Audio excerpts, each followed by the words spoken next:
ಕೂಡ ನುಡಿದಂತೆ ನಡೆದಿದ್ದೇವೆ. ನಮ್ಮ ಭೂಮಿ, ನಮ್ಮ ನೀರು, ನಮ್ಮ ಹಕ್ಕು ಅಂತ ತೀರ್ಮಾನ ಮಾಡಿ ಇವತ್ತು ನಾವು 3,000 ಕೋಟಿ ರೂಪಾಯಿನ ಈ ವರ್ಷನೇ ಹಂಚಬೇಕು. ಈ ವರ್ಷದಲ್ಲಿ ಸಾಧ್ಯವನ್ನು ಚಿಂತೆ ಇಲ್ಲ, ಇನ್ನೆಲ್ಲ ಹಣವನ್ನ ಹಂಚಬೇಕು ಅಂತೇಳಿ ನಮ್ಮ ಸರ್ಕಾರ, ಸಿದ್ದರಾಮಯ್ಯ ಸರ್ಕಾರ ಬಲಿಷ್ಠವಾದಂತಹ ತೀರ್ಮಾನವನ್ನ ನಿಮಗೋಸ್ಕರ ಇವತ್ತು ನಾವು ಮಾಡಿ ಇವತ್ತು ಚೆಕ್ ಅನ್ನು ಹಂಚಲಿಕ್ಕೆ ಇವತ್ತು ನಾವು ಬಂದಿದ್ದೇವೆ. ನನಗೂ ಸಮಾಧಾನ ಇದೆ.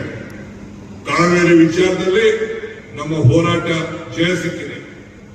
ಮೇಕೆದಾಟು ಅಣೆಕಟ್ಟೆ ಯೋಜನೆಗೆ ಸುಪ್ರೀಂ ಕೋರ್ಟ್ ನ್ಯಾಯ ಒದಗಿಸಿಕೊಟ್ಟಿದೆ. ಕೆಲವು ರೈತರು ನಾನು ಹೇಳಿದೆ, ನೀವು ಕೋರ್ಟ್ಗೆ ಹೋಗ್ಬೇಡಿ,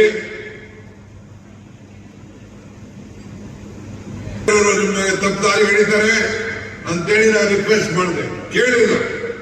ಕೆಲವು ಲಿಮಿಟೇಷನ್ ಮೇಲೆ ಕೋರ್ಟ್ಗೆ ಹೋದ್ರು. ಆದ್ರೆ ಇವತ್ತು ಸುಪ್ರೀಂ ಕೋರ್ಟ್ಗೆ ನಾನು ಇಲ್ಲೇ ತಡೆಬಾರ್ಲಿಕ್ಕೆ ನಾನು ಪ್ರಯತ್ನ ಮಾಡ್ತೇನೆ. ಅವರು ಇಲ್ಲ, ಸರ್ಕಾರದ ವಿಚಾರ ನಾವು ಗಮನದಲ್ಲಿ ಇಟ್ಕೊಳ್ಬೇಕು.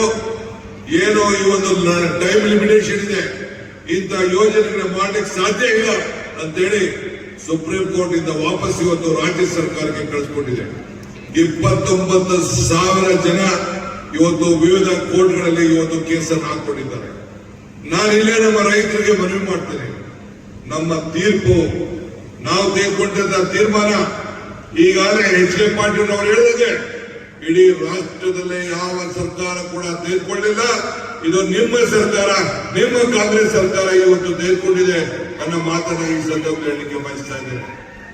ಈ ವಿಚಾರಗಳನ್ನ ಚರ್ಚೆ ಮಾಡಲಿಕ್ಕೆ ಮುಖ್ಯಮಂತ್ರಿಗಳು ನನಗೆ, H.K. ಪಾಟೀಲ್ ಅವರಿಗೆ ಮತ್ತು M.B. ಪಾಟೀಲ್ ಅವರಿಗೆ ಮತ್ತು ಸಣ್ಣ ನೀರಾವರಿ ಬೋಸರಾಜ್ ಅವರಿಗೆ ನಾಳಿದ್ದು ದೆಹಲಿಗೆ ಕಳಿಸ್ತಾ ಇದ್ದಾರೆ. ನಾವೆಲ್ಲ ಸಂಸತ್ ಸದಸ್ಯರ ಭೇಟಿ ಮಾಡ್ತಾ ಇದ್ದೇವೆ. ಭೇಟಿ ಮಾಡಿ ಅವರಿಗೆ ಮನವರಿಕೆಯನ್ನು ಮಾಡಿಕೊಂಡು ಕೇಂದ್ರ ಸರ್ಕಾರದ ಮೇಲೆ ಒತ್ತಡವನ್ನು ಹೇರಿ ಈ ತೀರ್ಪಿಗೆ ಅನುಷ್ಠಾನವನ್ನು ತರಬೇಕು. ನಮ್ಮ ಯಾವ ಕೆಲಸಕ್ಕೂ ಅಡ್ಡಿ ಬರಬಾರದು, ಆರ್ಥಿಕವಾಗಿ ಸಹಾಯ ಮಾಡಬೇಕು ಅಂತ ಹೇಳಿ ಮನವಿಯನ್ನು ಮಾಡಲಿಕ್ಕೆ ನಾವು ಇವತ್ತು ಹೋಗ್ತಾ ಇದ್ದೇವೆ.